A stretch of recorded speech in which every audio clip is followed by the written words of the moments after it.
أحد المساجد إماما بالناس، وكان يقف خلفي رجل يعني يبدو أنه متأثر تأثرا شديدا بالمقامات، إلى درجة أنه لا يسمع شيئا إلا ويقلد مثله كالببغاء، لكن في المقامات حتى في الصلاة. يعني العجيب أن هذا حتى في الصلاة.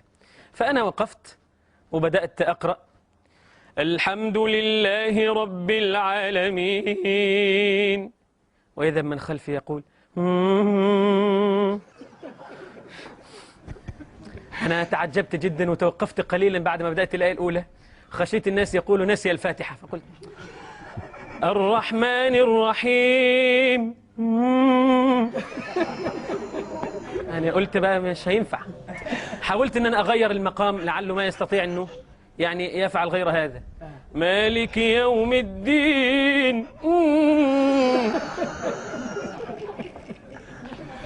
قلت أعلو بالصوت تماما، وأحاول أن يعني آتي بأعلى جواب عندي حتى أسكته.